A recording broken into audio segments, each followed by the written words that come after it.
Travelers on the Omnibus occasionally touches on mature subject matter with mature language. As such, audience discretion is advised.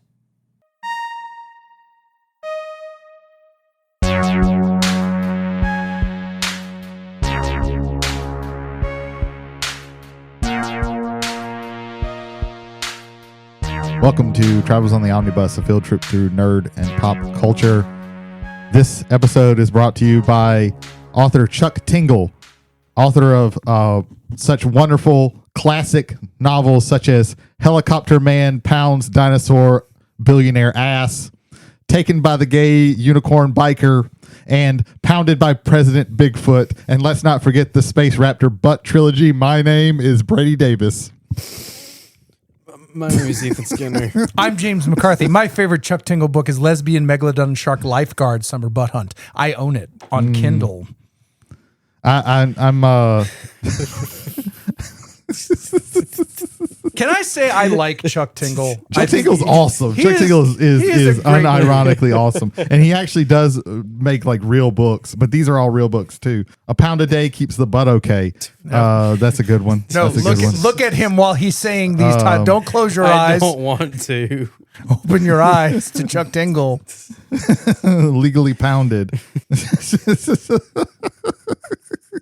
I think another one of my favorites is Trans Wizard Harriet Porber and the Bad Boy Parasaurolophus. Oh yeah, there's a whole Harriet great. Porber. That one's great. There's a whole Harriet What Porber. the fuck is this? What is this? What am I being subjected to listening? So look up a picture of Chuck Tingle. Yeah, look that up. I'll edit it so that you already had it. There you go. How about that? Okay.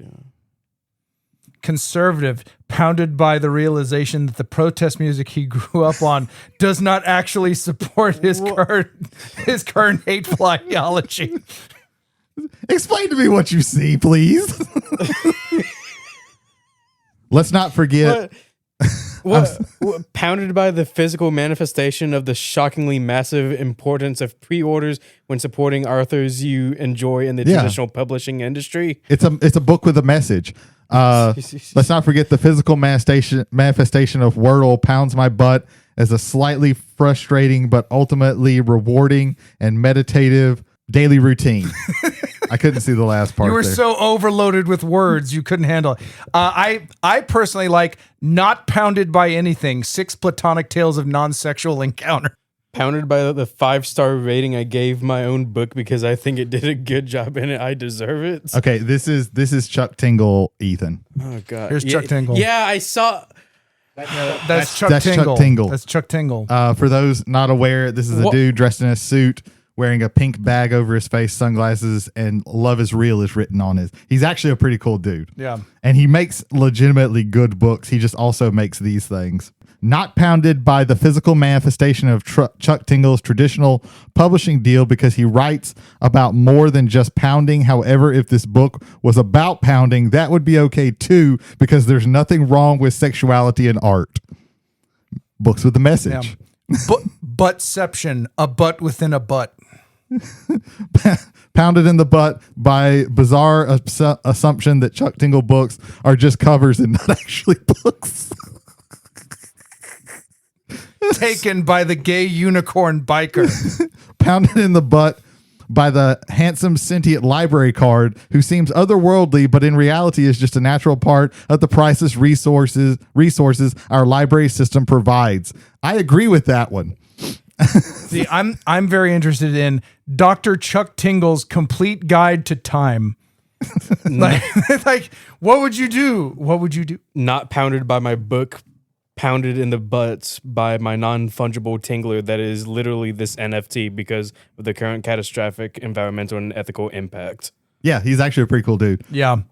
We like Chuck Tingle. Unironically, and he writes like serious. He writes like actual like books, not just those. Jody, what do you think? Oh, he's not here. Oh shit, Jody isn't here. There we go. Jody's his starter became an ender, and so he's been having some trouble with that. But Jody, rest well, man. Hope you're doing okay. Yeah. I want to shout out some of his like actual well-known books. Lucky Day just came out this year. At Camp Damascus, I've heard is very good. Mm-hmm. And then he also had Bury Your Gaze, which I've heard good things about as well. He doesn't these. I think Camp Damascus is like a horror book. But yeah, so that's a way to start an episode. Just both of a podcast and of a stroke. Yeah. Ethan's going to be like recovering this entire time. He's probably not going to be much use to his anybody. eyes were closed the whole time those titles would start to be read. I didn't know what to expect. You just said words, and somehow my brain did the rest. Yeah.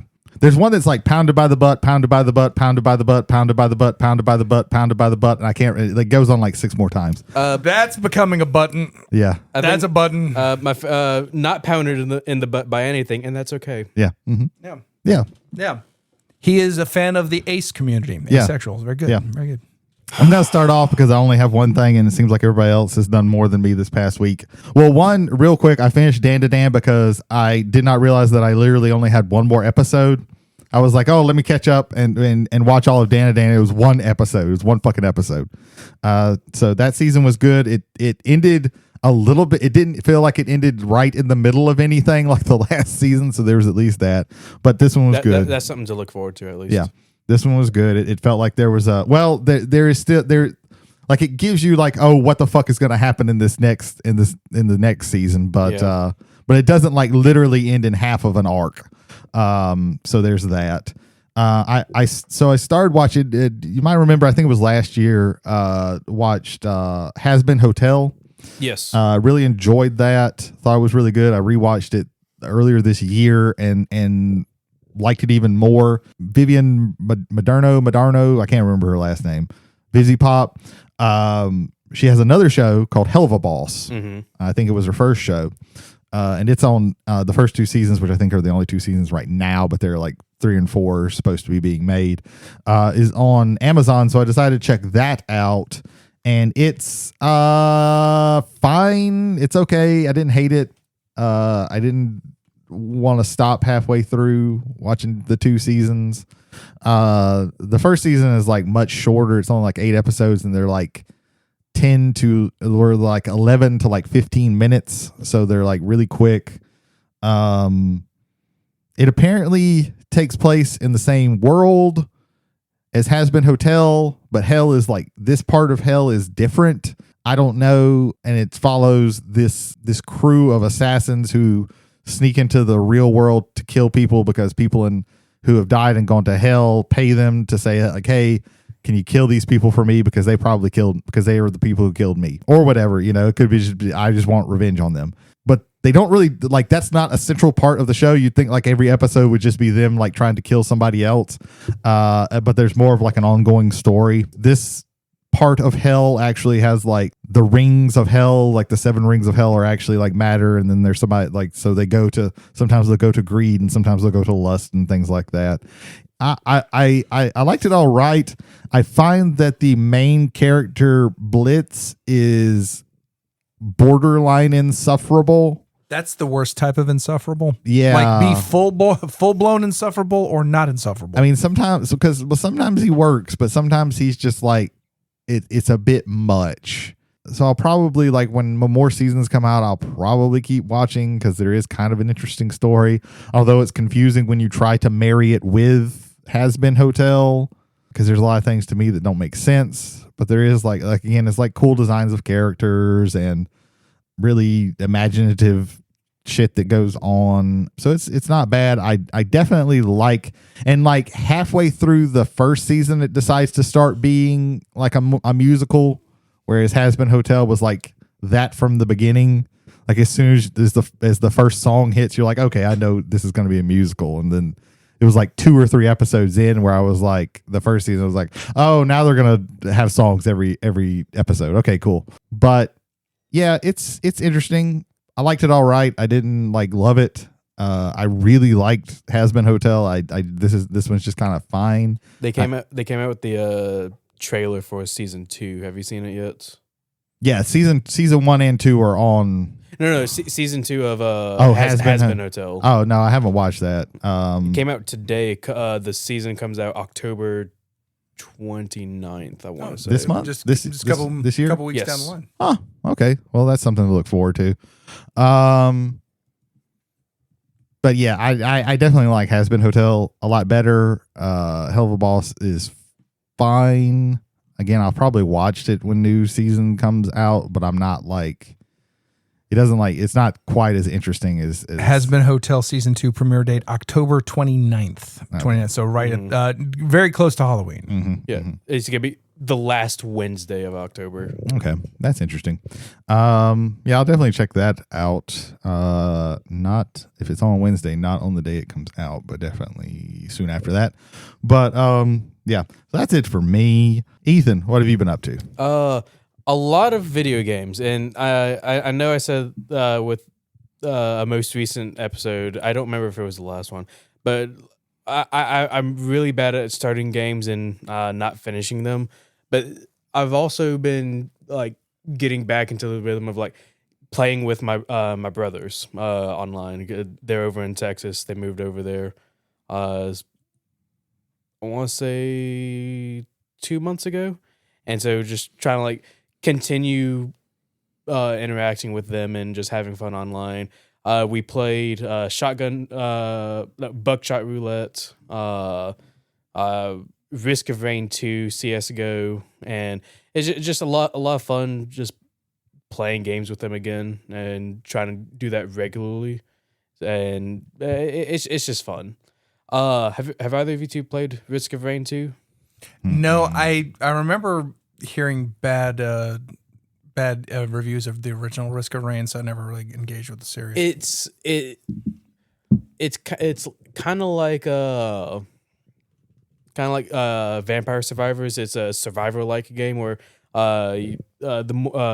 you face off against like waves of monsters, leveling up, getting currency, and using the currency to like unlock chests all around the map, and eventually getting so high in level, you face off with like a stage boss, and then you can progress into the next stage. And it has a multiplayer aspect where I don't know how I feel about it. It's not really exciting, but at the same time, it's not really boring. Like, there's definitely stuff for you to do. It catches your attention, but at the same time, it's very mundane, is what I would say. It doesn't have any like unique aspects like Vampire Survivors or like Mega Bonk that recently came out. So we're still trying to like find games that we would want to play together, but honestly, that's really just been me. Okay. Well, damn, that was fast. What about Buckshot Roulette? How was Buckshot that? Roulette? It's do y'all know about Buckshot Roulette? No. I also do not know about it. Okay, cool.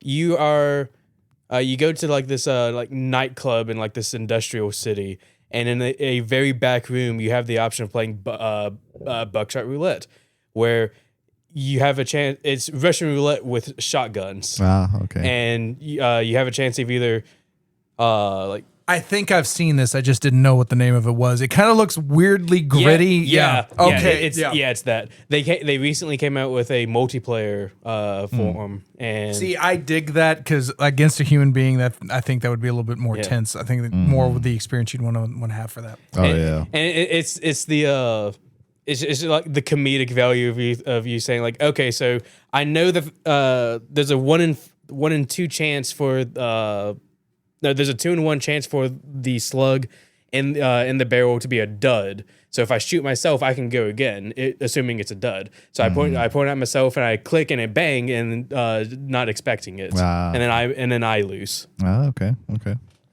So it happens when you gamble. Yes, that is exactly what it is. But yeah, just playing video games with my brothers. Okay, that's cool. No, family bonding time, always good. Whether it's on couch co-op or hundreds of miles away. Yes. I was actually trying to think of like what are some games, and I don't know games, so I had nothing to contribute to give as a suggestion. One that I suggested that we do is kind of like For the King, which is kind of like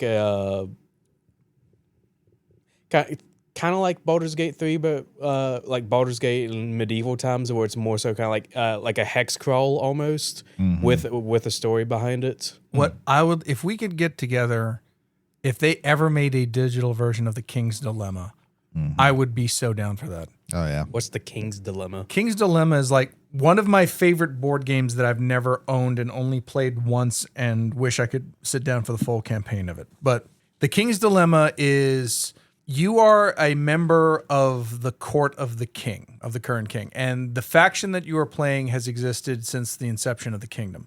And you're trying to pull the king in various directions and things like that. And so you have dilemmas that are happening in the kingdom. And everyone has to vote on it.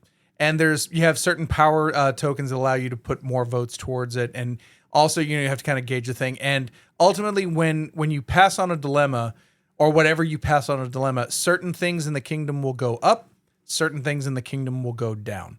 And depending on how you want things to resolve, you either want to have the king be so formidable that nothing touches him and you just pass on into the next, or the kingdom is so fucked that the king has to abdicate and run away. And it is, if you can get over the fact that you are sitting down with people and you have to lie to them almost up to the point of the vote and then cast how you're going to be voting, it is a phenomenally good negotiation game. It is also a legacy game. So like once you can play it multiple times afterward. But like that one first playthrough really just like dictates what that kingdom was. It's one of my highest that I would like to have a copy of, but I can never seem to find a copy of it. So, but yeah, if they did a digital version of that, I would be so down. Oh my God.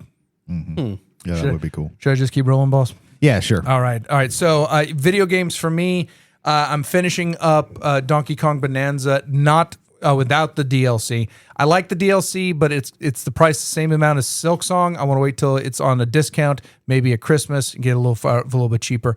But I do like the notion of it, but just not a $20 price tag. But I've been finishing the main game. I've got 3 bananas left to collect, and that's it. I've got all of I've gotten and spent all of the fossils, and I've done all that, which has been pretty cool. I've just got 3 more bananas to get, and I have to do it through the boss rush mode that happens after you beat the game.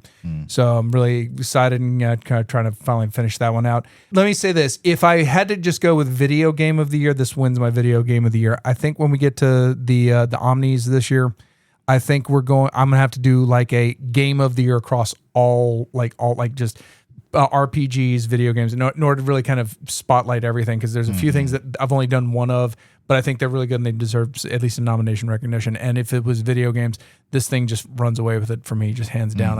I've loved the experience start to finish. But so we got that, and the reason why I've been finishing it lately is because I just picked up Final Fantasy Tactics. And I haven't sat down to play it yet. Like I said, I've been finishing up Donkey Kong. This will be the first physical cartridge I put in the Switch 2 since Donkey Kong went in there. And so that's going to be pretty cool. It comes with a poster. And the poster is it's like, okay, if you start out as a chemist, you can become a white mage or black mage. Oh, this is pretty cool. I like this. But this is the most 90s poster in that regard, because some of the paths lead to question marks. The internet exists. You did show me what I can become. God damn it. And so that was a bit of a funny for me. I kind of enjoyed that. They don't show you how to get your chocobos. Just keep your chocobos around. Eventually you're going to get more chocobos. That's a Final Fantasy Tactics tip from me to you. So yes, I can't wait to dig in that. I'm probably going to start that in the next couple of days as far as downtime thing for me.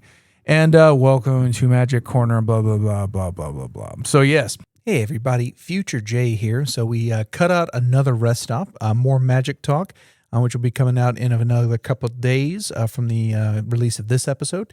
And hopefully you'll catch that one as well. But we'll get back to the regular scheduled programming to Brady basically telling me what to do. Yeah, that sounds about right. All right, Jay, do we have any feedback? No feedback this week, but ladies and gentlemen, thank you for being passengers on the bus this week. If you would like to leave feedback on this or any of our previous episodes, email us at travelersontheomnibus@gmail.com. Again, that is travelers, 1L on the omnibus @gmail.com. Jody, where else can they get in touch with us? Spotify. Yes, you can get in touch with us on Spotify through our polls that we produce for this episode and any of our previous polls that are still up and running. You can also leave a comment on this or any of our previous episodes as well. Ladies and gentlemen, again, thank you for being passengers on the bus. If you'd like to share this experience with anyone else that you feel would enjoy it, or maybe people that you would hate it, but you also hate them, we'll accept those folks as well. We're totally okay with that. We're available on Spotify, Apple, Amazon, YouTube Music through our YouTube channel, Travelers on the Omnibus, and iHeartRadio. I didn't know Jody came back. Jody, come back. You can blame it all on me. With that, we'll move on to our main spooky topic. So for our main topic tonight, and for the first episode of October, we're going to be talking about a movie. This is going to be Lake Mungo. This is a found footage / mockumentary movie from 2010 from Australia. I just realized, written and directed by Joel Anderson. I was like, did I fucking write down who was written and directed by? I have too many notes because I'm stupid. I think this is his only film so far that it's really his. Yeah, I looked and this is really his only film. So this is like a documentary, a fake documentary, like following the Palmer family after their daughter Alice goes missing at the lake or reservoir or something like that. It's like the local swimming. They said area. the dam. The dam. So it's like a local swimming area. It's basically a reservoir. Yeah. She goes missing, and then she's found dead. Like a couple of days later, they like a day or two later, they dredge the lake, and then afterwards, December of 2005. Yeah, in December of 2005, and afterwards, like things start. And it takes place in the town of Ararat, which is in the middle of Victoria, Australia. Okay. And things start going weird. I want to. That is some of the best drowning makeup I've ever seen in my fucking life. It was that looked like. That looked like a dead fucking body. Yeah, it's shit's horrifying. Because she's gone missing, and they're like waiting to hear, and they finally they dredge the lake, and they find her. And I think the interesting thing about it is that they called the parents to identify the body, and the dad goes out and he identifies the body, and then this is where they show basically like police photos of the body. But also the mother refused to. The mother refuses to. She was still dealing with a whole bunch of shit from that. Yeah. The mother doesn't take it well because they talk to like different people. There's also there's the dad Russell, the mom June, I believe he's the older son Matthew, and then Alice was 16 when she dies. So the dad talks about like, I saw her, so I understand what happened to her. Her mom never got that closure. We get some news reports and stuff like that. We talked to like a coworker, Georgie. We talked to the June, the mother's mother, Iris. I will give this film credit. They build up a lot of small details throughout the entirety of this movie. Like the fact that June had such a problem with the way Alice died was in part because she didn't feel she had been a good enough mother to her, which mirrored what her mother felt about her. Yeah. And so there were I bring up Lovecraft just for this part.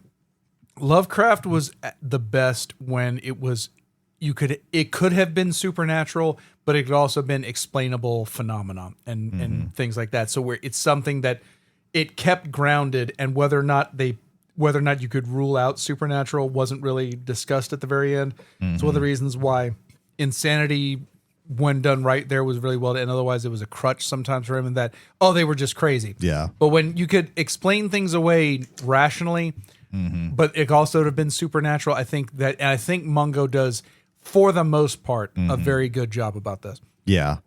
Yeah. I think a really interesting detail is that when they were driving back from identifying the body, like the transmission fucked up in their car and they had to drive in reverse the entire way back.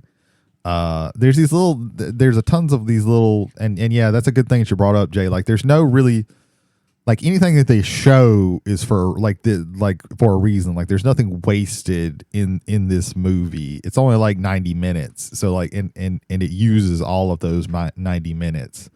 But then they talk about like weird stuff starts happening, like noises start happening around the house, and the father seeing images. Yeah. Well, I mean, there's one where he talks about well, first you have like the mom has these nightmares of like Alice dripping walking into the at the foot of their bed, and it gets so bad that she like starts just walking around in the middle of the night. She's like going around to people's houses. Going in people's houses, which is a crazy little detail that they throw in. And then the dad, what does he do? He pours himself into his work. He kind of like just stays as busy as possible, so he can't really think about it too much.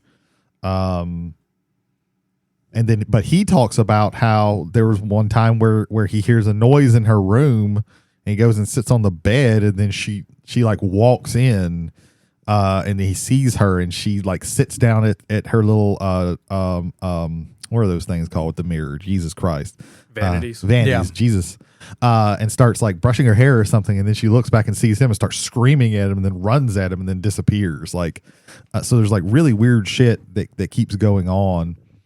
And then we get like Matthew. He spent like people are talking about like he's spending a lot of time alone now, and he gets these weird bruises all over his body that we can't explain, that never get explained, to be quite honest. And he gets into photography.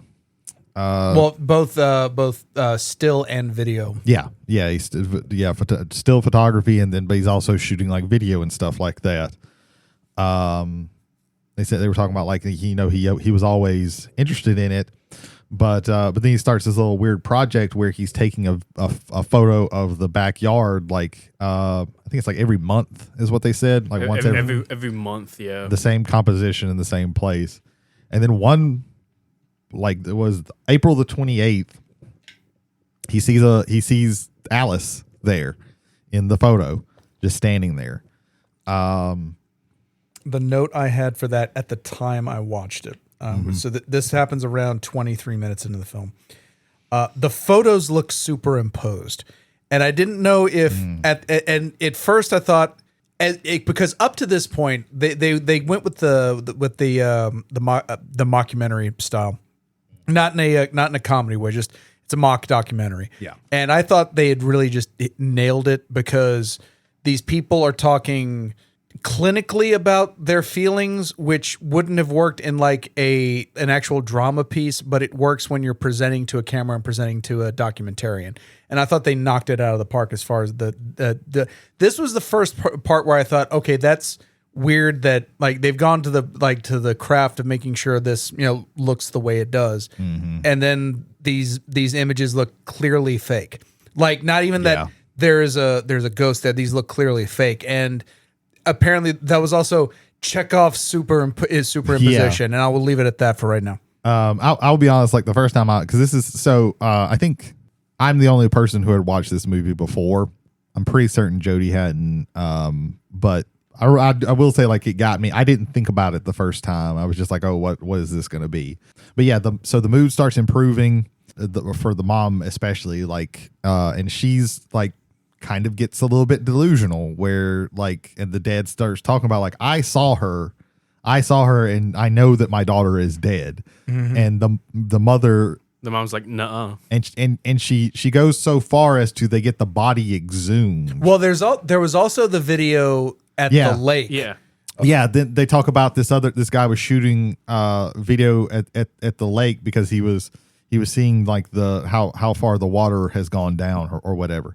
And in the very distance, it kind of looks like her, a female figure. Yeah, it looks very similar to her. There's also some other pictures that Matthew had set up a camera outside the hallway, pointing towards Alice's room, and there's a shady figure like leaving from the bedroom into the hallway. And then there's like another picture where you can kind of see her in like the reflection of a mirror or something like that. So all these signs just appearing out of nowhere. The mom is becoming like, my daughter is not dead. And it's so strong that like the dad, who absolutely has said like my daughter is dead, is like, well, I started to believe it too. So they exhume the body and they do DNA testing, and it's Alice. She's dead. One ththing also, and I wanted to bring this up, the very beginning of the movie.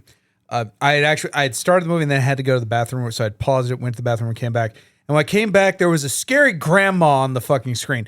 The first about minute is just stills of old photographs and ghostly looking photographs, and photographs where a ghost looks like they could be in the picture. Yeah. And to me, that sets up this motif that we're later going to explore later on in both still and in video photography, and in some of the directions where this can go. I felt they did a really good job with it, though there was one moment that took me way out of the movie, and we'll get to that. We'll get to that moment. We might even argue about that. I kind of feel like I know what you're going to say. Yeah. But and they also, throughout this whole time, they're like showing little clips of like home movies and stuff of Alice, even some of like the day that she died. They're like showing them like at the dam. So yeah. And then so mom goes to a psychic because she's really handling things well. Ray Kamini. Kamini, yeah. Reaches out, meets with him. They do this little guided, this kind of really, they do this a couple of times in the movie where he does this kind of guided, almost meditation thing where he has her close her eyes and walk through the map. A ghost just struck me. Okay, no, sorry. Close her eyes and walk through the house. Alice. Oh shit, Alice is here. And then they cut to the house, and the camera slowly like walks in and moves through, and it's very eerie. I think it's very unsettling to me. And she gets and she talks to him so much that like he comes over for dinner. They hold a seance where they Matthew videotapes it, and then you see what possibly might be Alice there in the corner, but nothing else works. Like to them, until they watch the video again, they're like, "Oh, we're doing this shit for like an hour and nothing happens." I just want to, Steve Jordell plays Ray Kamini.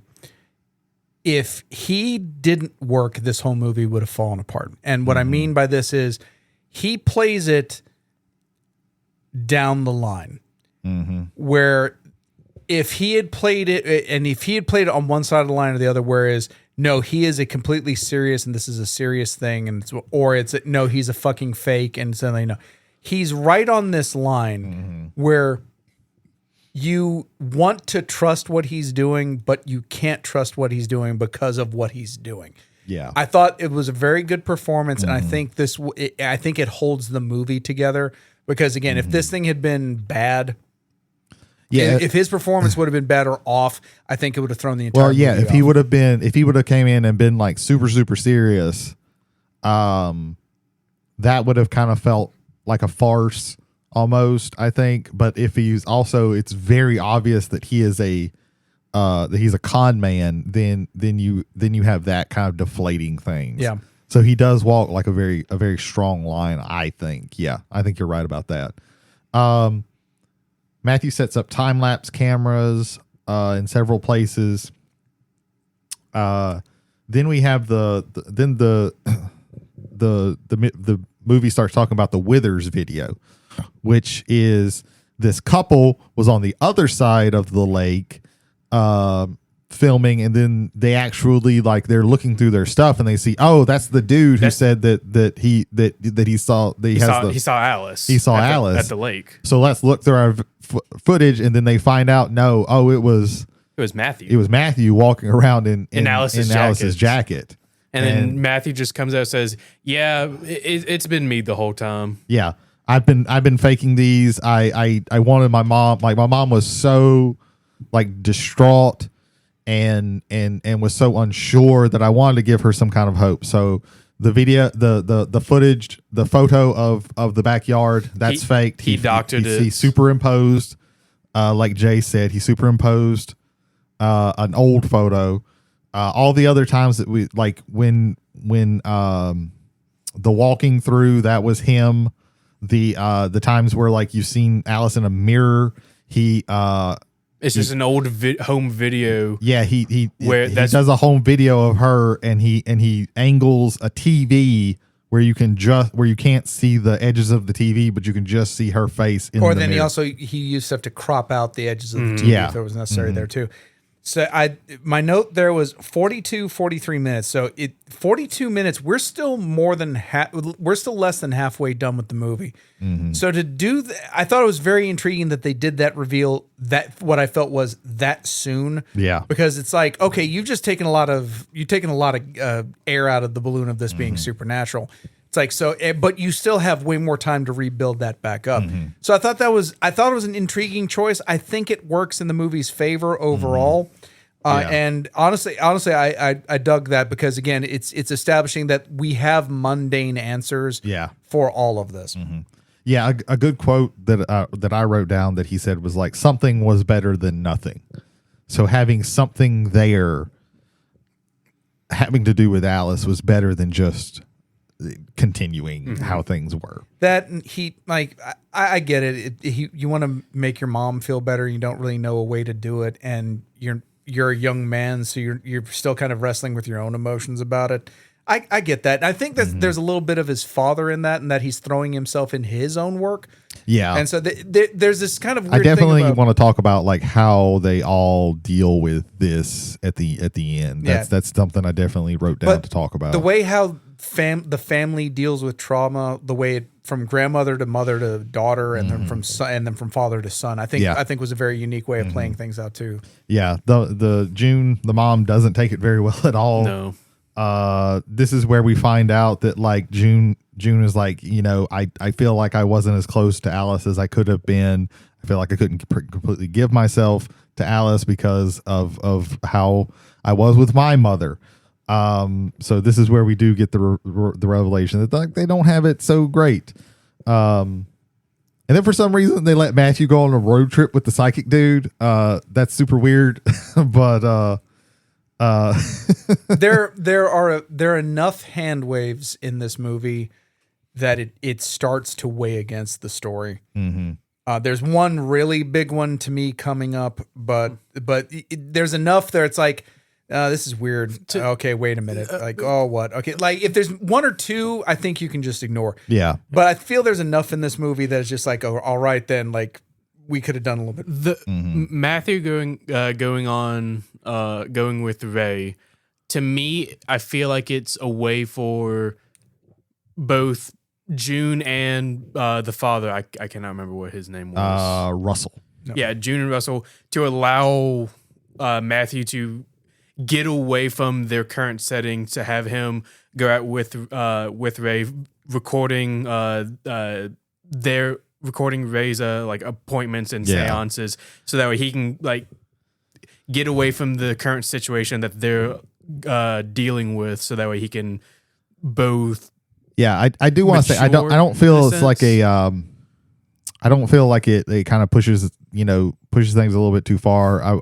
To me, it's weird, but also like I kind of understand because like the mom is like getting pretty close to Ray, and like they've had him over for dinner and shit, and the dad is just like, man, I really don't like this guy or trust this guy, but it's my fucking wife, so I guess I got to deal with it. So I kind of get it, but I like it's weird to me, and I would not have trusted that. But while Matthew's on this trip with Ray, and they're looking back at his doctored so he leaves the time lapse cameras running while he's gone, and they see Alice again. And they're like, well, there's no way I wasn't here to tamper with this, so I have no way of like doing this. And that leads the mom to start looking through all of the old footage, and she, right as she stops where Alice walks across, and what she knows is the fake. Alice Matthew. In the fake one, she notices somebody else who's coming out of Alice's room in the background, and this is the neighbor, Brett Toohey. Yeah, Brett Toohey, and this caught me off guard so much. No, this took me completely out of the fucking movie. This took you out, okay. This took me completely out of the fucking movie. Like, how best to put this? I am a strong proponent that anything can be used in a story. Mm-hmm. There are certain things that are sensitive. There's certain things that, if not done right, are more offensive than they are probative as far as emotions, as far as like getting people to think, getting people to feel. What is called the Toohey tape is a tape session of Brett Toohey and his wife, who are the next door neighbors of the Palmers, having sex with Alice, who is at the time would have been under 6. Now I'm not even going to argue fucking ages of consent. Well, it's a different in Australia. I don't know if it is or it isn't. It was very off-putting. I will say, staying with the documentary style, it looked real because it was awkward and it was not in it was not. It was not filmed to titillate. It was filmed to kind of really kind of like unnerve you. Yeah, it worked. Kudos there, but to me, going there,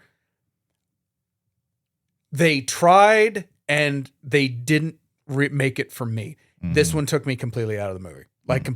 After that, I was just kind of, I don't say I checked out of the movie. I finished the movie. I still have notes from the movie. But it also colored a revelation later in the movie that did not go into that direction. That really, really like fucking had me scared. We'll get to that here in a second. I think it was a bit too much. Yeah. I understand that. And cause it is like a big thing. I think, and it could be argued that like, to use something like that as a red herring, which the film ends up doing, is a bit much. I don't think it was so much a red herring. Well, I think because it contributed to what ended up happening. Sort of, yeah, in a way. But what I mean by red herring is that you're waiting for this movie is kind of keeps setting you up for like the turn, like for you to find out something, and it keeps like, first it's like, okay, shit, there's a ghost, and then it's like, well, nope, there's not a ghost, and then the next one it says, okay, now there's this really fucked up relationship that's been going on. So, and now that's over, you're like, well, okay, is that it? Is that the thing? And it is still kind of like the movie kind of uses this to pull you along, like this matters. This saying it's a red herring doesn't mean, I don't mean like it's a red herring in that it does not matter. This matters, but it is used as like, it takes away your focus away from the actual, like the things that we should be focusing on. Is that what you're saying there? I don't know if it does that. Let me also say there's another. It just resets you as to like, oh, this is the thing. This is the thing that we're going to talk about now, and then it's like, well, no. Kind of not, because the Tooheys skip town and they just sell their house and like they're fucking gone. Yeah. Right before we figured this out, they sold their house and they just disappear. So which I'll even give credit for this. That's how some investigations go in life. Is that the people you just now get to think about like treating as suspects are fucking gone. I think that's where they may have been. I think that is one of kind of the points of the movie, is that things don't, like, we keep this, the way this movie keeps working is we keep looking for, okay, what's the thing? Are we going to finally find out like what the thing is? And they keep going, well, sometimes you don't know what the fuck the thing is, and you just kind of got to move on. Like, this is also another one of the hand waves. It's like, so the reason why Toohey wasn't able to find the tape was because she had a secret wall in what I think was like an old fireplace. Yeah. And she had a secret stash in there, and that was where the tape was. Which, that should have been Chekhov gunned. If that had been introduced a little bit earlier, I think that I would have accepted a little more. Otherwise, it just kind of comes out of watching it again, it is a little bit weird because the mom just like immediately finds it. But you know, you could also make the argument that the Tui skipping town is another hand wave. Mm-hmm. I think there's a little bit more to it than that. I think you're right in there, and the fact that there is no answer, and we kind of are desperately searching, like a lot of documentaries are searching for an answer. Yeah, we're searching for an answer, but the point of the movie is that there is no answer. This movie, and I apologize, man, but this movie in a lot of ways reminded me of an actual documentary called Imposter. Which again, my rule on documentaries is I don't tell anybody because I want you to go in there with open eyes.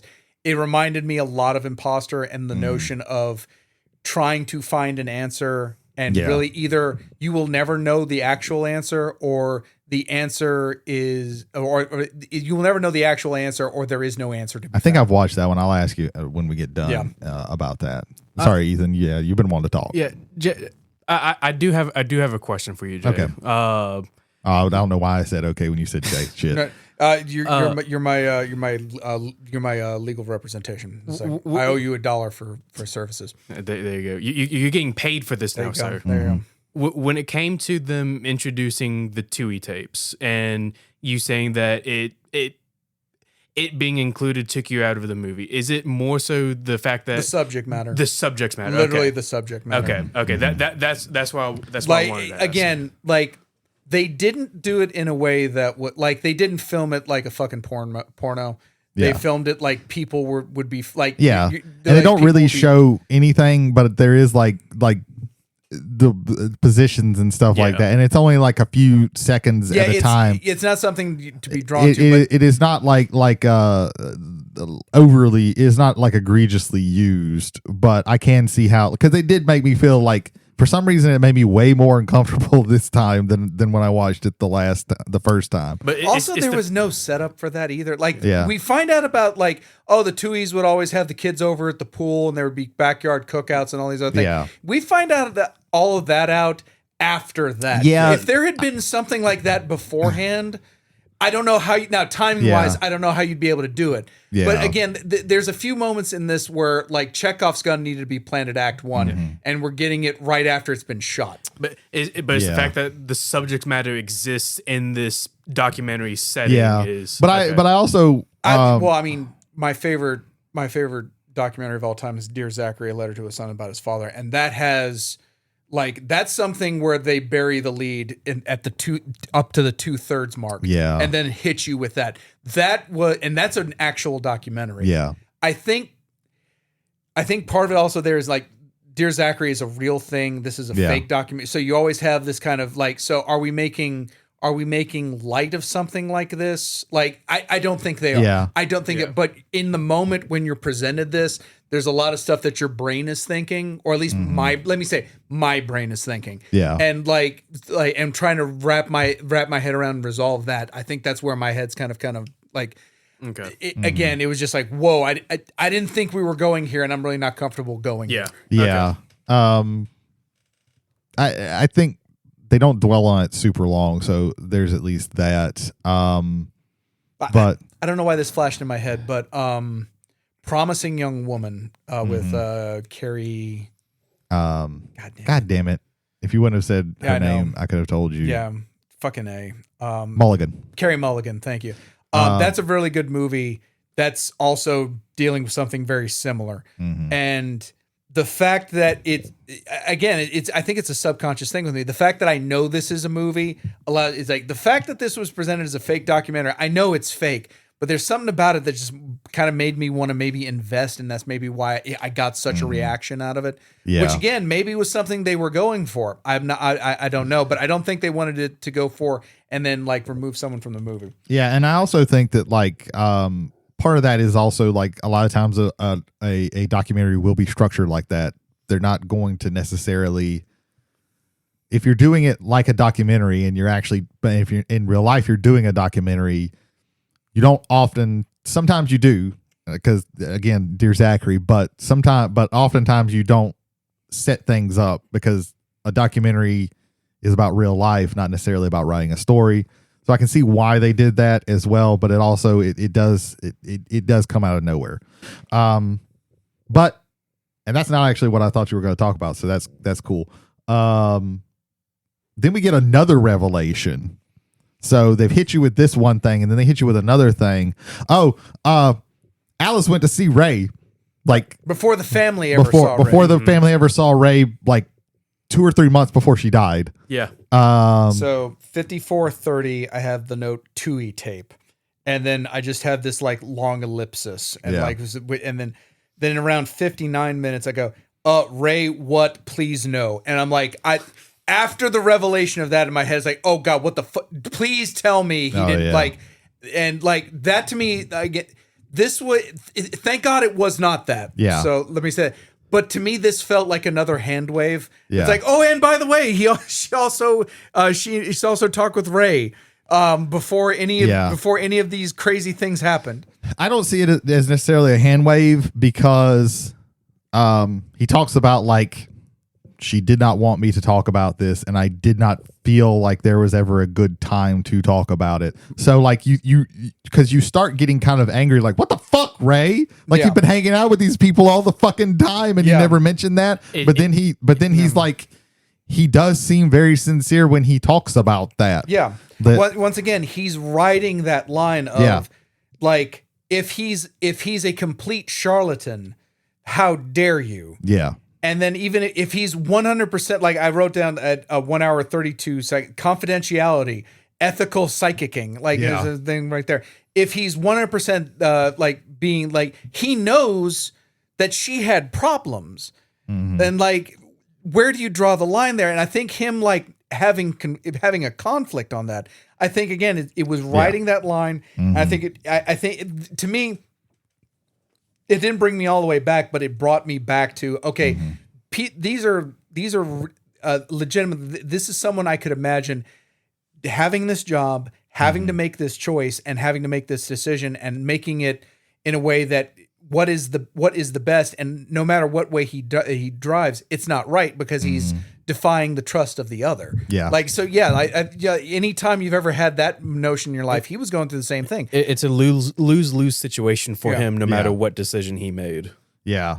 Yeah, definitely. So we find out that Alice goes to Ray because she's been having these like terrible dreams, and he does the same guided meditation thing that he does with Alice's mom, where he walks her through the house. And to me, again, that's another one of those. It's like, is this just something that he does because it works on a rube, or is this something that he does that works on people, like works to actually help people? I think that question is up in the air. I kind of lean towards he's trying to help people, but even then, like the doubt is still there. I think again, it helped hold this thing together for me. Yeah. I can't say enough about his performance in this because that at least kept me around to see the end of the movie. It did, like, 100%. Steve Jordell gets like all of my credit for that. Yeah. Or gets all the credit from me for that, excuse me. Yeah, and so he went she so now the family is talking about her dreams, and they also like they cut Ray off. They're like, fuck this guy. Like, fuck him. We find out eventually that it's not completely, but they do cut him off. They're like, we can't trust him anymore. Like, every single one of them, all three, the mom, the dad, and the son, are like, no, we can't trust this guy anymore. So yeah, but they also they find out, I think through watching the tapes, because Ray earlier like sets up like, I do 2 tapes. I make 2 tapes of every session that I have, one for me and one for the people that I get, because you got to be safe with this. And I think that whole thing is kind of right after the 2E tapes, because it puts you in the headspace of, oh fuck, what the fuck? Yeah. Are we going here? And then they're like, no, no, it wasn't anything like that. Yeah. Like he fucked up and he broke the family's trust, but it wasn't something like so horrible as what your brain created. Well, he broke the family's trust to maintain the trust that someone had put him in. At the time, he doesn't know that he's going to deal with these people again. So I think that's one where revelation, like the revelation works. And again, I give the credit to Steve Jardell for getting that done properly. Like everyone in this movie, again, going back to the documentary, they give you a sense of authenticity. This could have been the mother of a child. This could have been the father, the brother of a child, a psychic who is at least working with a family. Yeah. I think there's an authenticity here that really sells everything and kind of puts things together very well. Yeah. From this, they get the idea of Lake Mungo. Now, Lake Mungo is a place where where Alice went on a school trip like 3 or 4 months before she dies. Maybe 6 months. I can't remember exactly. But sometime before she dies, she goes on a school trip. And the timestamps was July of 2005, so this would have been 5 months before she died. So, and when she comes back, she's a little different. Off. And they talk about how she lost her phone, she lost her bracelet, she lost her watch. Her most prized possessions. Yeah, her most prized possessions. These are things that she cared about as a 16-year-old girl. And we didn't think anything about it, but apparently like something happened. And then we discover that her friend that we talked to earlier, what is her name? Kim. She has footage of this of Lake Mungo. Of Lake Mungo when they were, it was night and they were partying.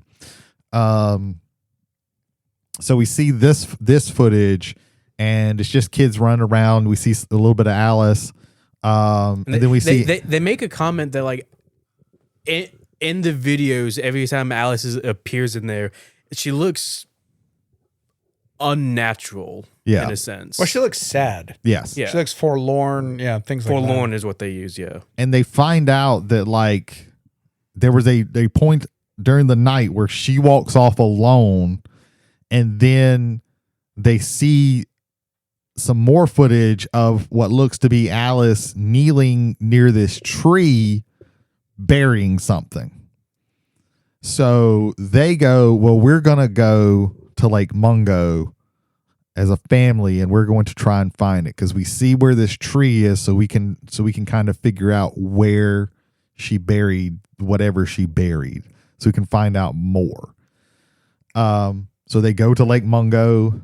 They're like, we don't want to be digging up stuff during the day, so we'll wait at night. And they go out and they find the tree. And they dig up the stuff, and she put her phone, she put her watch, she put her bracelet in the bag, in a plastic bag, and buried it. And then we see the footage that she took on her. She took one of my notes at 105:22. Early 2000s phone technology. Yeah, like, this is like an old Nokia phone, which is like there's a lot of like rough footage in this, and it's like this is that time, which appropriate for the time. Like if this had been like 1080p crystal clear like film footage, it doesn't fit. So like I give them credit for again.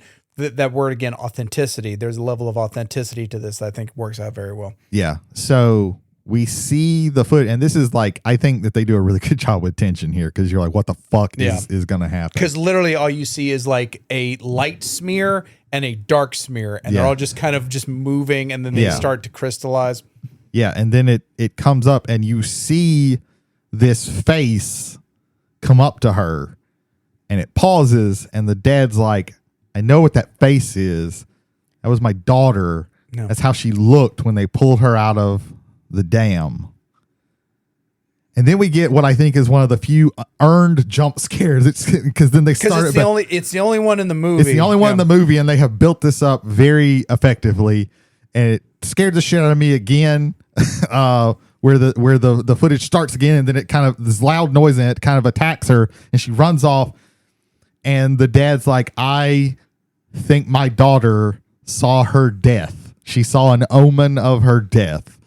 And that's why she did what she did. I don't think it attacked her. I think that... Well, just from our... No. I think what you see filmed is Alice screaming, and shaking, Yeah. and then running away. I think the thing comes up to her like up to, and then she just bolts. It's just from you watching it. That's what it looks like. Yeah. The jump scare is not getting attacked. The jump scare is a 16-year-old girl screaming because she's scared out of her mind. Yeah. Which to me makes that work better than if the thing had gone, Yeah. It's like, oh no, I'm done. Yeah, like I'm it out of never, like its eyes are swollen shut, its mouth is closed, like it never like does anything but kind of move toward, or you can't even really tell if it's moving towards her or if she's moving towards it. It's very hard to tell in the footage. But I think this is very fucking effective. Unsettling. It is very unsettling because you see these pictures earlier and they just show you like these little clips, but they linger on this, like they pause the like the film pause in.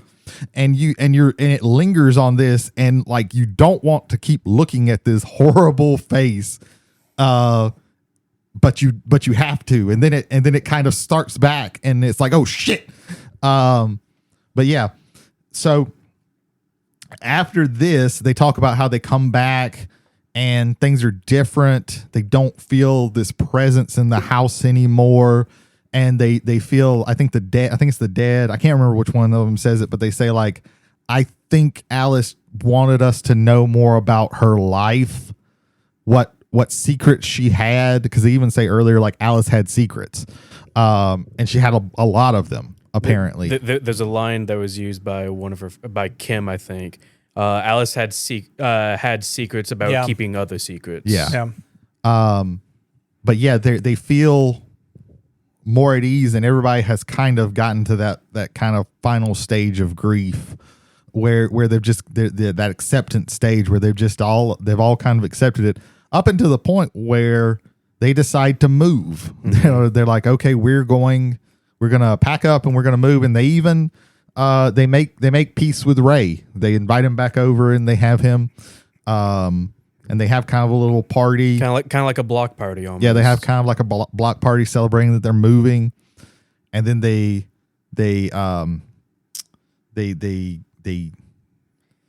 packing up all the stuff, everything stuff, and they do this like really God, it's so fucking sad, where they cross Alice's and Mom's readings. Yeah. June wanted one final reading. Yeah, she does one final reading with Ray, and they intertwine that with Alice's reading, and the way it sounds is that they are connecting to each other across time almost, because Alice is talking about how she's sitting on the bed and her mom walks in, and the mom is like, well, I walk in, and Alice is like, well, she doesn't say anything.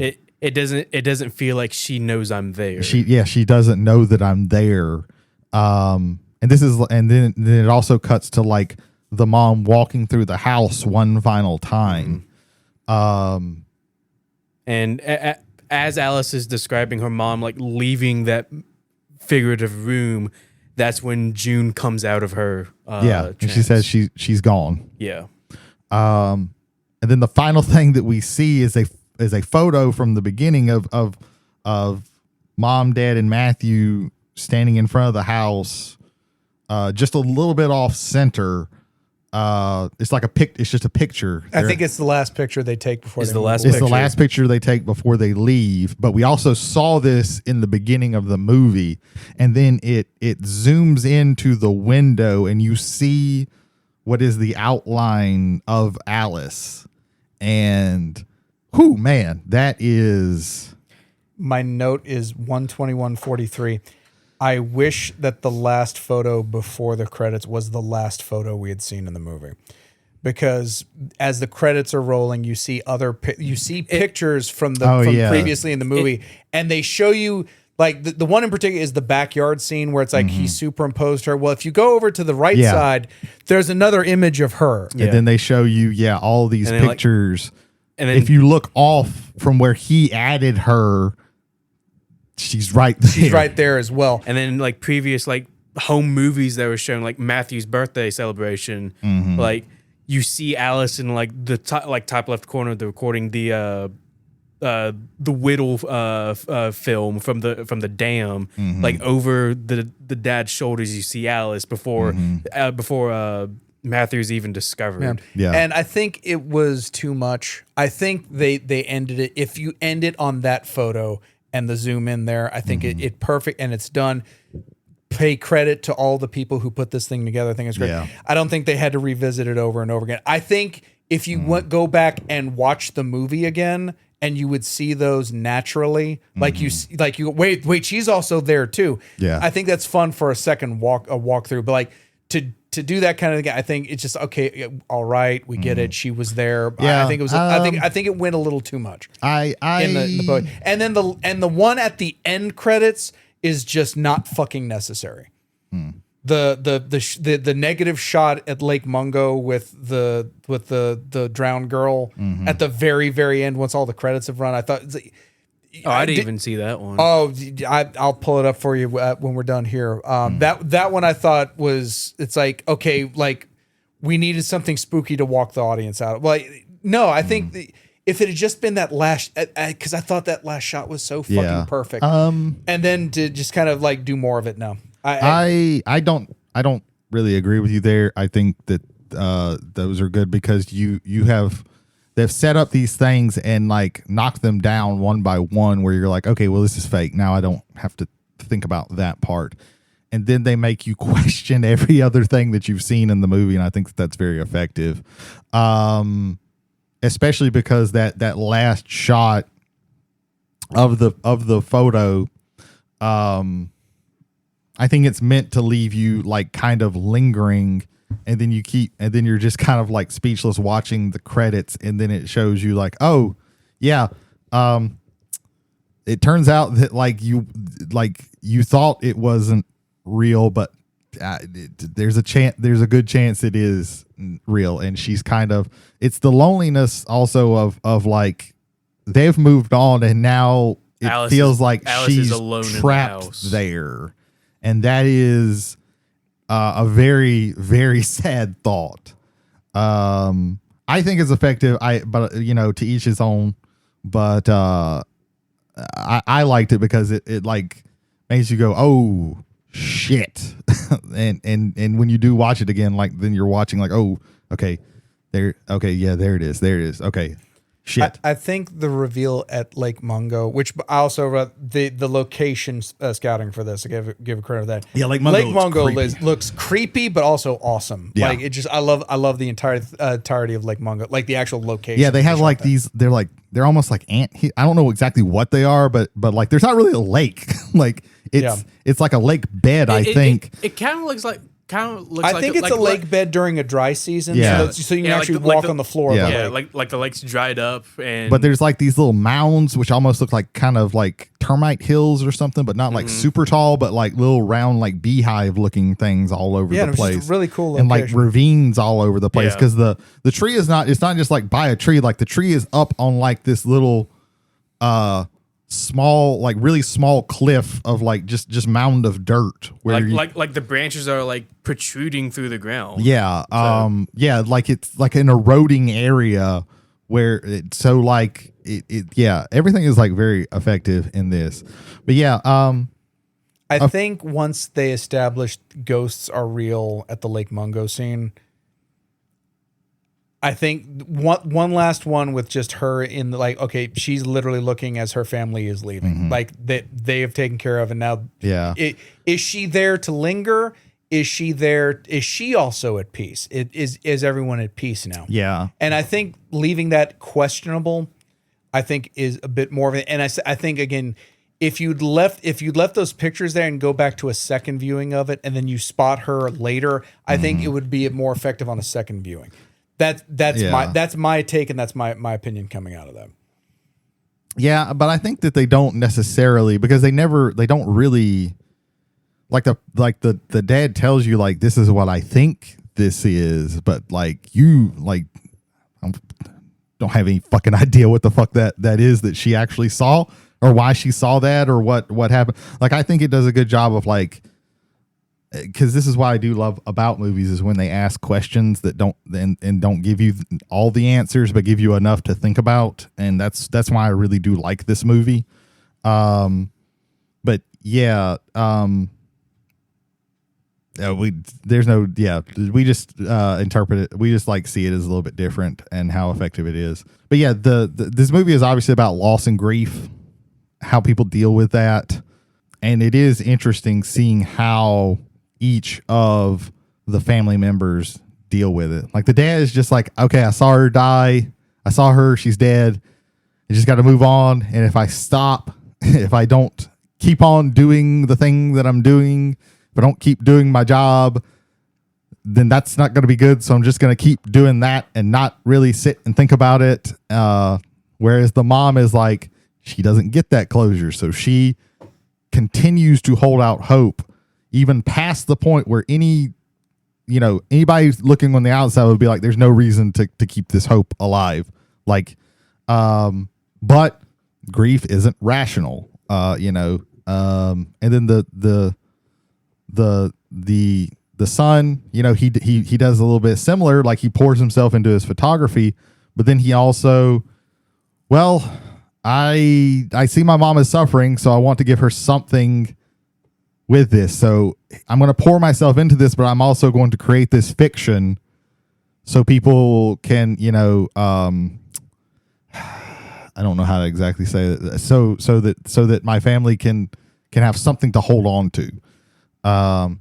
They're all kind of in these, you could almost argue, because the 5 stages of grief aren't really like a hard thing. Like it's a theory that sometimes works and sometimes doesn't. Not everybody goes through it in that exact order. Sometimes you can like get to it. You can skip a thing. Sometimes, you just go through one stage and then that's enough for the acceptance or whatever. It's different for different people. But it all kind of feels like they are in this, they're each kind of stuck in their own level of grief. And it's really weird because they don't get any answers. They just get more information about what happens that doesn't really give them any answers, but that's enough for them to all kind of take that hump and move into acceptance and move on, literally move on. So, I think that's very interesting. Yeah. Sorry, I've monologued this whole time. So if somebody else wants to say good. anything, No, good. It's okay. You're the villain. You're allowed to monologue. No, sorry. But yeah, I think to me this is it's a very interesting movie. It does something different than a lot of found footage movies do. I don't think I would call this found footage. Just my opinion of this. I think this is a good movie, but I think it more so leans into the mockumentary style rather than found footage. I see you there, but I also think that a subsection of found footage is the mockumentary, is the fake documentary. Because if we cut that out, then we cut out quite a few that are definitely found footage. Yeah. Well, the conceit of the Blair Witch Project is that they were filming a documentary. Yeah. And they were filming footage for a documentary. So there's kind of stuff there. I think it's an amalgam of a documentary style mixed with, like, you have the Tui tape, you have Alice's tape with Ray later. Because you have all the home various movies. You have various found footage. So I think found footage is wrapped in an amalgam with documentarian presentation. Yeah, I don't think anyone's wrong for saying this is a found footage movie. Yeah, I don't. And it's all opinions, but like to me, like a found footage is more than just like literally, this is something that you could have found somewhere, which is how most of them go, but not always. But I think the difference in this one and a lot of other ones is that this leans more like there are another one that brings to mind that does something similar to this is Hell House LLC, where part of it is like this documentary, people like talking about like what happened at this haunted house, but then it's also but more of it is them showing you footage from the the stuff leading up to the night of, and them like doing everything in the house to get it ready for that. Whereas this one is mostly the documentary. Like this could be all, like, they're not showing you very much outside of that doesn't have to directly do with the documentary. So I get you there. I don't agree with that, but I can see your feelings with that. And it could be argued, but like when you look at most lists of like documentary of like found footage movies, like this is somewhere on that list. So yeah. Let me see. Like I said, I do really like that. Like this movie asks a lot of questions and doesn't give you a lot of answers, because that's life. Because sometimes that's how it works. Like you find out little things here and there, but you don't find out the exact perfect answers. And I think that's very good in mirroring that. Sometimes when tragedy happens, you don't get all the answers. But that doesn't. But this movie does show like that doesn't mean that you can't move on and kind of build back your life and stuff like that. I think that's about all I have to say about the movie. What does anybody else have any feelings? How'd y'all feel about it? I know we've gotten like some of Jay's thoughts about the movie as a whole throughout the thing, but yeah. I thought this was a good movie. It held my interest throughout. I'm not the biggest fan of documentaries. Like I can't really sit down and watch it. But I don't know. My feelings towards documentaries is very weird and unexplainable in a sense. But this movie it held my interest enough to where I was able to finish it, and I can appreciate this movie. Okay. All right. Okay. I recommend this movie. There's more good than bad. I was taken out of it by the Tui tape stuff. I think there's a few things that should have been set up prior to, and then have it pay off. I do think that jump scare, because it's the only one in the movie.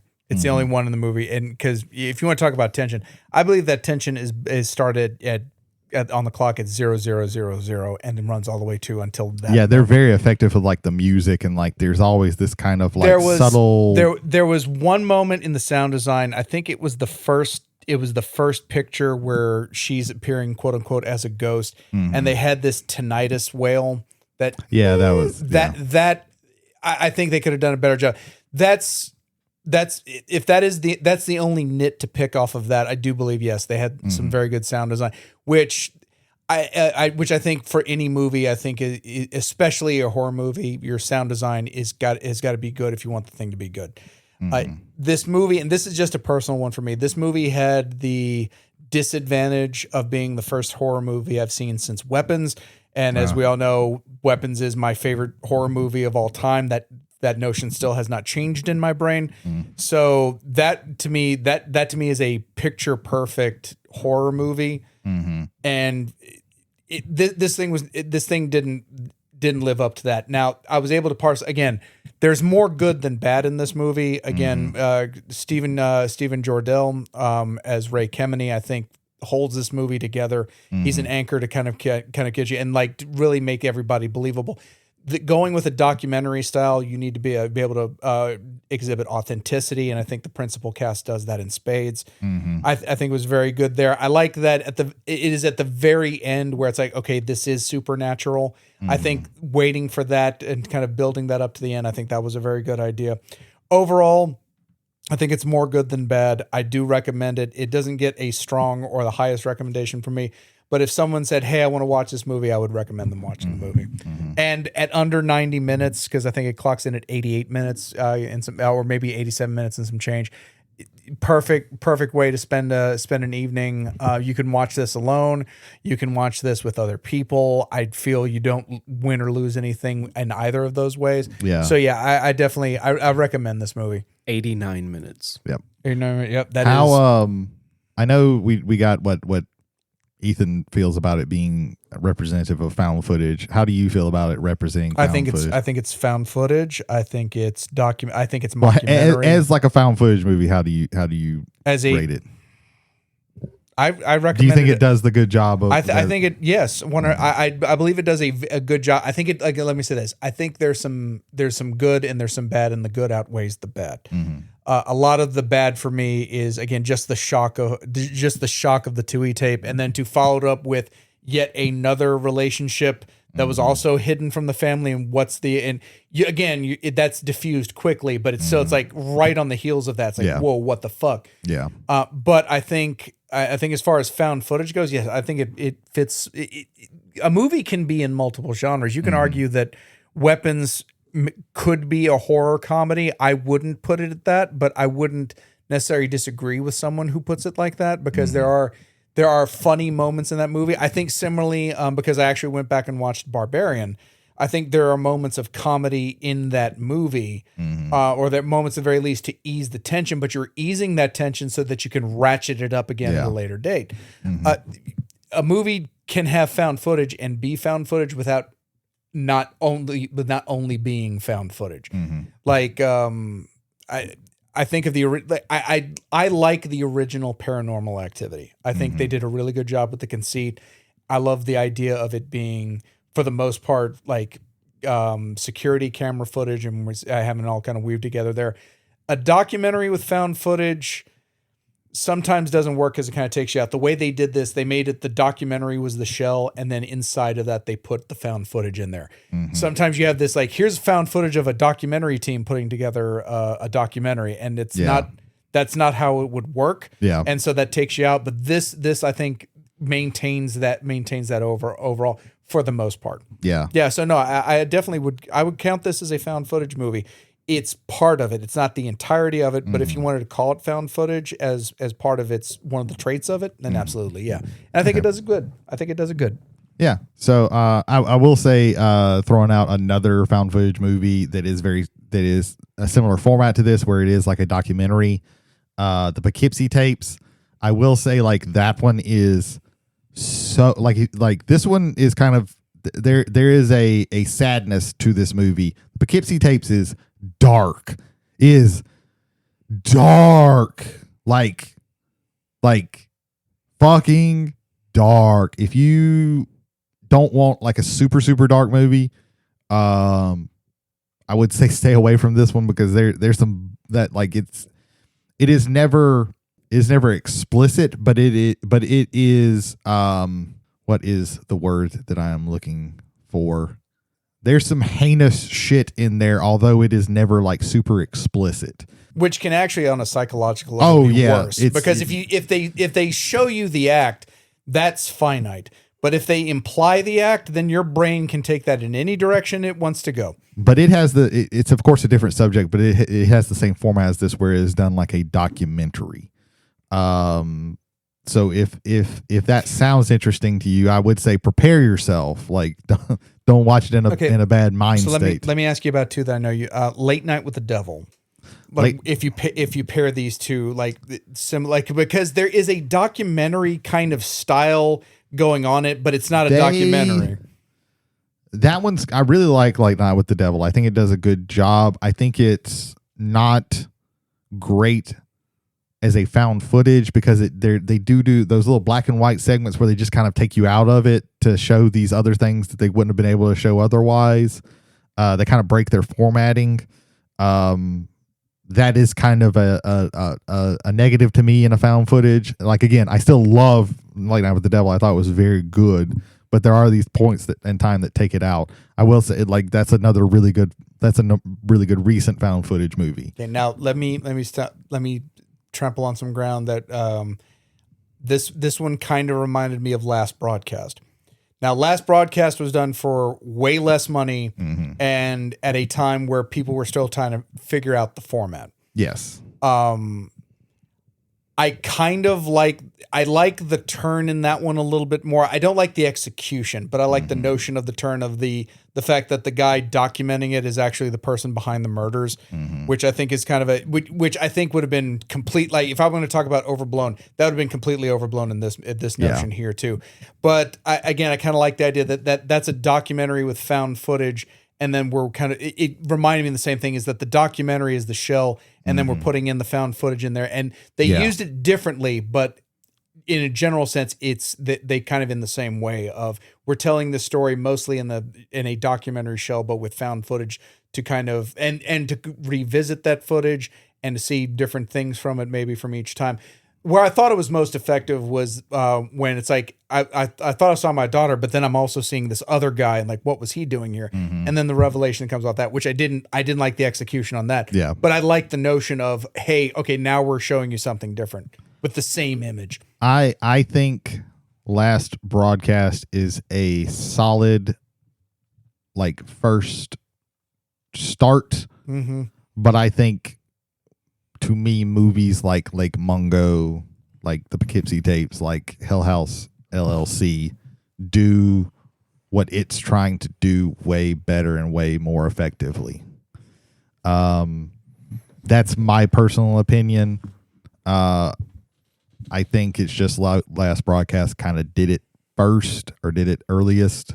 I think that's we talked about. That's one of the earliest, if not the earliest, found footage movie. It's kind of like the first plane was kind of a piece of shit, but it did what it was supposed to do. It flew, man. And then led to people then taking that format and creating. And it led to people doing what it did. And eventually we got the Concorde. Way better, yeah. Don't look up how that ended. But yeah, so that's it. So, if you watch the movie, let us know how you liked it. Did you think it effectively represented the found footage genre? What found footage movie do you want us to do next year? Because I think we've been doing these like once a year for no other thing than we just do them. But so that is our show. We would like to thank McNarb Gaming for giving us this space to record. I don't think there's anything major happening. By the time. There's the threat of a Halloween party. Yeah, the Halloween party coming up. We don't know where. We know where. It's McNarb Gaming. But we're not sure about when, but if we get more information, we will let you know. Do you still want Spider-Man pre-release kits? They have them at the shop. We still got them. Yeah. They have them. Oh yeah, that's right. You're a representative of them now. You can. What else representative of McNarb Gaming is over there? There's a Magic Pokemon that we actually have Mega Evolutions products. So come get it while we still got it. Yeah, we had to fight a greasy dude at Target for them. So please come and get them. I didn't fight anybody, sir. They don't know that. You fought a few people, or a few people have fought you, I guess is a better way to put it. And guess what? I've won. Yeah. So. They've a lady kicked him in the face once. Damn. Yes. That sucks. A guy headbutted me. Damn. That really sucks. Was it an effective headbutt, or was it did he headbutt you badly? It did shit. Okay. He headbutted you badly. Yeah. Probably hurt himself worse than he hurt you. Yeah. Yeah, you fucker. That's my new favorite word. I've used that twice tonight. You have to put the point of the head into the nose. That's how you effectively headbutt. Yeah, hard into soft. Anything else, you're just fucking giving yourself a concussion. It was more so he just like tapped my cheek. That was it. That means he secretly likes you. Yeah, I'm not gonna do that. So check out McNarb Gaming. Check out McNarb Gaming. Greg, do you like our promos for your shop where we talk about headbutts to chins? It's probably good that he doesn't listen to these. Oh, that's good too. That's good too. Yeah. But yeah. We don't know what the fuck we're doing next week. We've talked about a few things, but it'll be something spooky. If you like this week came together in just like 10 minutes. So, and then, watching the movie, but the idea was like boom, boom, and we were done. Yeah. So if you like us doing it that way, we'll continue to do that. We might watch another movie because it's easy, but, soon we'll be doing Liminal Horror, the RPG. Yeah. Stay tuned for the last couple of, episodes. We have that scheduled. It's going to be running a game of Liminal Horror. Yes. Which is an OSR. Also, shout out to our friend Jason Holder, formerly of the Whiskey and Wrestling Podcast. We're going to be doing Crooked Moon, a 5e compatible. Hopefully next RPG. week we can talk about that Oh, yeah. a little bit. I'm quite looking forward to that. Yeah, I'm the only normal thing in the game, which makes me abnormal. we I'm a troll named Gloom Trout. yeah, this is the only thing that's gotten. This is the first thing that's gotten me interested in 5e and forever. So look forward to all of those. Look forward to being surprised next week because we don't know what the fuck we're doing. But that's going to be it We're gonna surprise ourselves. for Travels on the Omnibus. I am Brady Davis. I'm Ethan Skinner. I'm James McCarthy. Another individual is Jody Kite. Yeah, Jody Kite. Forever in our hearts. Okay, the Ouija board says